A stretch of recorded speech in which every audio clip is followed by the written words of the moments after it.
विद्यालय प्रशासन की लापरवाही के कारण कक्षा 8 में पढ़ रही छात्रा की गई जान। प्रधानाचार्य खाना खाते रहे, बच्ची तड़पती रही। मामला है रायबरेली जनपद के महाराजगंज थाना क्षेत्र के टीसा खानापुर का, जहां विद्यालय में पढ़ने गई छात्रा के बारे में प्रधानाचार्य द्वारा कुएं में गिरने की सूचना उन्हें तत्काल मिल गई, फिर भी खाना खाने के चक्कर में उसे निकालने का प्रयास न करके उसकी हत्या का प्रयास किया गया।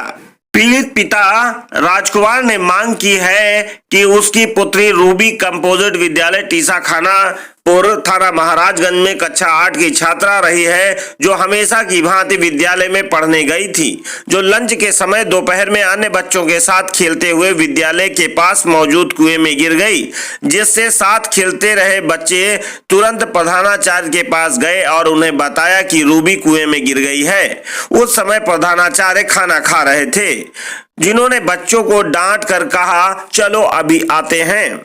बच्चे छटपटाते रहे और प्रधानाचार्य खाना खाते रहे।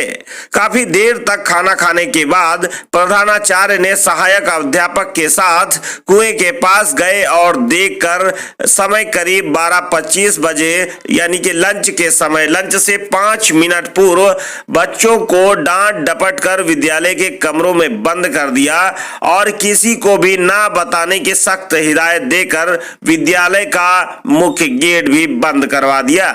एक टीचर को डंडा लेकर गेट पर भी बिठा दिया ताकि कोई बच्चा बाहर ना जा सके, किंतु इससे पूर्व ही कुछ बच्चे भागकर उसके घर पहुंच गए और सारी घटना बच्ची के परिजनों को बताई।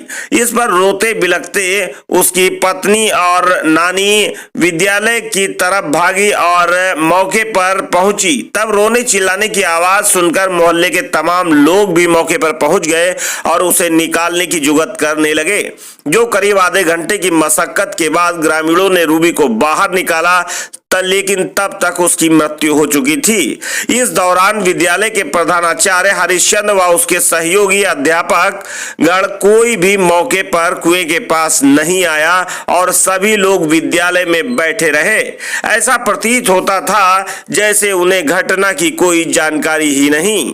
लाश निकलने के कुछ देर बाद प्रधानाचार्य व अध्यापक मौके पर गए। तब मौजूद लोगों ने पूछा कि मास्टर साहब आप कहाँ थे? बताया भी नहीं।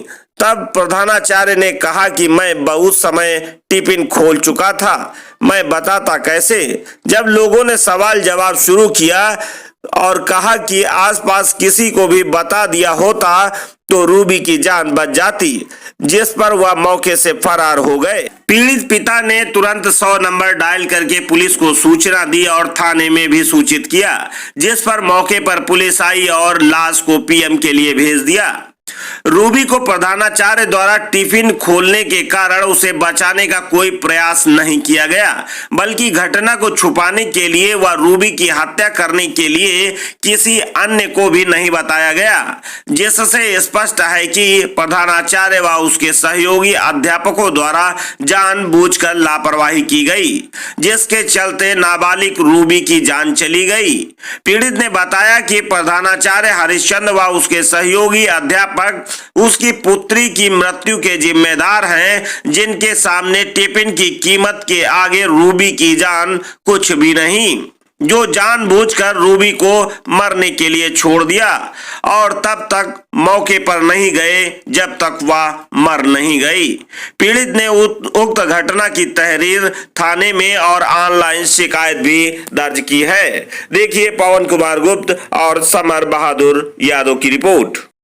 ये कंपोजिट विद्यालय टीसा खाना, जिसका ये मुख्य गेट है और इस गेट पर ये एक तरह से एक तिराहे पर ये पूरा गेट खुलता है और इसके दोनों साइड में यहाँ पर दुकानें हैं और ये आपको हम तस्वीरें दिखा रहे हैं। ये विद्यालय है। विद्यालय में एक साथ ही एक तरफ विद्यालय है, दूसरी तरफ ये सामने बिल्डिंग दिख रही है, ये ग्राम पंचायत टीसा खाना पंचायत भवन है और यहीं पर आपको सामने दिखा रहे हैं, ये वो जो दिख रही है ये सामने वही कुआं है जिसमें रूबी गिरी थी। यानी कि ये विद्यालय से मुश्किल से करीब 40 मीटर की दूरी पर है और यहीं पर एक शिव मंदिर भी है।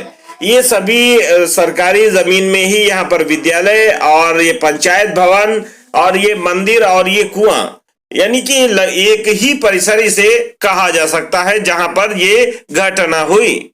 आप ये तस्वीरों में देख सकते हैं कि ये वही कुआं है जहां पर रूबी गिरी थी और यहां से ये सामने बिल्डिंग आप देख सकते हैं थोड़ी सी दूरी पर है, करीब 30-40 मीटर की दूरी पर। पूरी बात जानते हैं इन बच्चों से। क्या नाम है बेटा आपका? रिंकी। अच्छा, कौन सी कक्षा में पढ़ते हो? 6 में। कक्षा 6 में पढ़ते हो। विद्यालय का नाम क्या है? कंपोजिट विद्यालय टीसा खाना। कंपोजिट विद्यालय टीसा खाना। तो ये जो आपकी जो घटना हुई है इनके साथ, वो आपकी बड़ी बहन है? हाँ। क्या नाम था उनका? रूबी। रूबी नाम है। कौन सी कक्षा में पढ़ती थी वो? 8 में। कक्षा 8 में पढ़ती थी। अच्छा, उस दिन जो ये घटना हुई है उस दिन लंच किस टाइम हुआ था?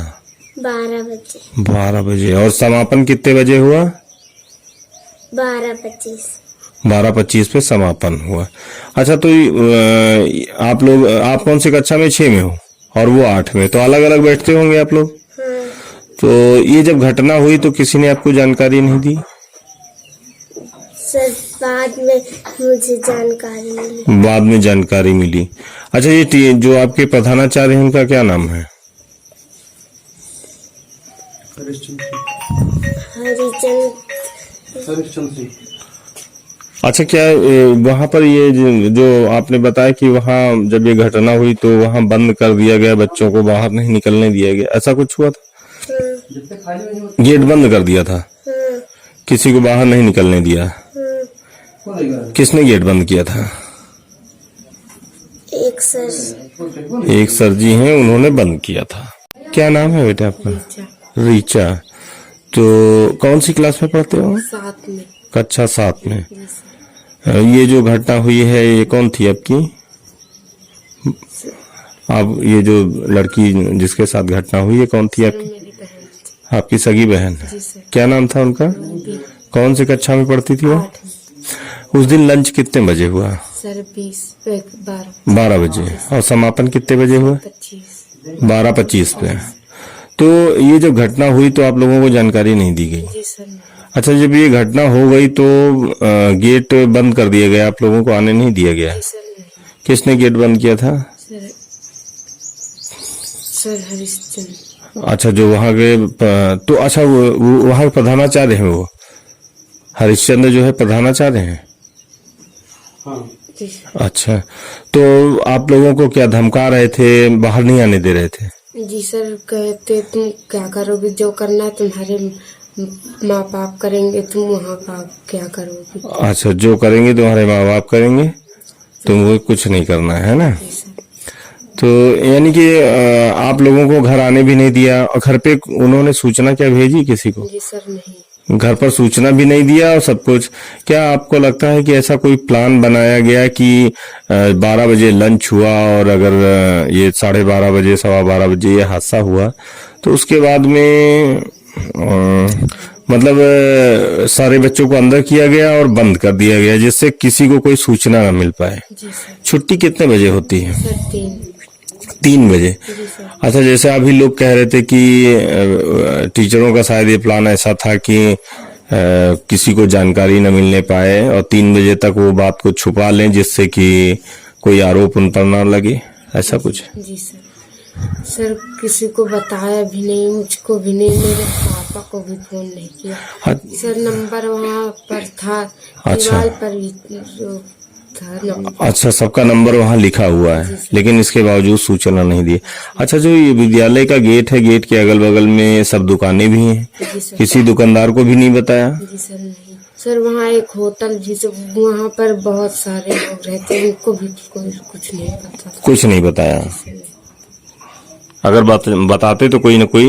जी सर, जाते तो मेरी बहन को भी पता। और वो तो बिल्कुल स्कूल के बिल्कुल पास ही है। जी सर। है ना, बिल्कुल उसी प्रांगण में है, उसी में मिनी से वो सचिवालय भी बना है, विद्यालय भी है और कुआं भी है और वहां पर एक मंदिर भी है, ये सब एक ही उसमें बना हुआ है। इसी तरह का कोई धमकी टाइप का तो नहीं दिया? जी सर, कह रहे थे कि मैं बैग लेकर आ रही थी घर से, कहे कि तुम वहाँ क्या करोगी, जो करना है तुम्हारे माता पिता करेंगे। अच्छा अच्छा, जी सर। मतलब कि सूचना को दबाए रखा कि कोई जानकारी किसी को ना होने पाए जी सर। जी। और छुट्टी हो जाए, छुट्टी के बाद कह देंगे, पल्ला झाड़ लेंगे कि वो तो छुट्टी हो गई, उसके बाद क्या हुआ मुझे पता नहीं। जी सर। ये पूरा प्लान। उस दिन कैसे क्या हुआ था? सर जब 4 लड़कियां वहां से आई बताने, तो सर प्रिंसिपल से बताया, तो प्रिंसिपल खाना खा रहे थे, खाना खा लिए तो सब लोग पहले अट गए, तो खाना खा के जब वहां गए तो रूबी बूढ़ चुकी थी और सबको बंद कर लिया गेट में। आए लौट के तो गेट में बंद कर लिया, तो मैं और एक लड़का और तो गांव में आया और बताया, तो मेरे भाई लोग गए। अच्छा, तो आप स्कूल से चुपके से आए थे? जी सर। अच्छा, वो जो सब बच्चे उधर पीछे खेलते हैं, सब लोग वहीं खेलते ही हैं? जी सर। तो वहां से वो दौड़ के तुरंत आए और उनको प्रिंसिपल को बताए? जी सर। लेकिन प्रिंसिपल खाना खा रहे थे, इसलिए थोड़ी देर तक, जब खाना खा लिए तब गए? 10 मिनट बाद। 10 मिनट बाद गए, मतलब सूचना मिलने के 10 मिनट बाद, खाना खाने के बाद तब जाके गए हैं। और जब वो देर कर दिए जाने में तभी बूढ़ गई। तो उसके बाद वहां से वापस आए तो आप लोगों को स्कूल में ही बंद कर दिया? जी सर। क्या? एक टीचर को गेट पे बैठा दिया कि बाहर बच्चे न जाएं। बच्चा? अच्छा, बाहर जिनको बैठाया था डंडा लेके बिठाया था जी सर। कि बच्चा आप कोई बाहर नहीं जाए? जी सर। तो मैं निकल गया। तो चुपके से किधर से निकल के आए? सर थोड़ी जगह खुली थी। अच्छा, वहां से चुपके से निकल आए? निकल गया। तो दौड़ के आए तो आप इनके रूबी के घर में बताए जी सर। कि ऐसी घटना हो गई? जी सर। तब जाके यहाँ से सब लोग गए? जी सर, सब लोग। अच्छा, जो प्रधानाचार्य हैं उनका क्या नाम है? श्री हरिचंद। श्री हरिश्चंद्र, ये प्रधानाचार्य है वहाँ के? जी सर। तो ये खाना काफी देर तक खाए हैं? जी सर, है ना? 10 मिनट तक। 10 मिनट तक, ठीक है। इस खबर से जुड़ी पूरी घटना हम बताएंगे अगले वीडियो में। अगर आपने अभी तक हमारा चैनल सब्सक्राइब नहीं किया है तो सब्सक्राइब करके बेल ऑन करना ना भूलें, ताकि आपको सबसे पहले मिले ये खबर। होटल गोविंद ऑल स्टार इन मधुपुरी निकट अखिल भारतीय आयुर्विज्ञान संस्थान मुंशीगंज डलमऊ रोड रायबरेली की ओर से समस्त ग्रामवासियों, क्षेत्रवासियों, प्रदेशवासियों को भारतीय नववर्ष और नवरात्रि की हार्दिक शुभकामनाएं एवं ढेरों बधाइयां। नमस्कार, मैं Anurag Dwivedi, manager hotel Govind all star inn. Hotel Govind all star inn की तरफ से आप सभी को हिंदू नववर्ष एवं चैत्र नवरात्र की हार्दिक शुभकामनाएं। माँ भगवती की कृपा आप पर सदैव बनी रहे और माँ भगवती आपका कल्याण करें। हमारे होटल की जो व्यवस्थाएं हैं उनमें कुछ luxury rooms, AC banquet, open garden, green lawn आदि की व्यवस्थाएं उपलब्ध हैं। हमारे होटल में सेमी कैटरिंग, फुल कैटरिंग आदि की व्यवस्था उपलब्ध है। कोई भी पार्टी हो, रिसेप्शन हो, एंगेजमेंट हो, बर्थडे पार्टी हो, सेमिनार हो, कॉन्फ्रेंसेस हो, एनिवर्सरी हो, हर तरीके की व्यवस्थाएं हमारे होटल में उपलब्ध हैं। Rampal tent house, Nevaj Khera post, Karora, Mohanlalganj, Lucknow की ओर से समस्त क्षेत्र वासियों को होली की हार्दिक शुभकामनाएं। बुकिंग के लिए कॉल करें 7905530564। Rampal tent house, Nevaj Khera post, Karora, Mohanlalganj, Lucknow.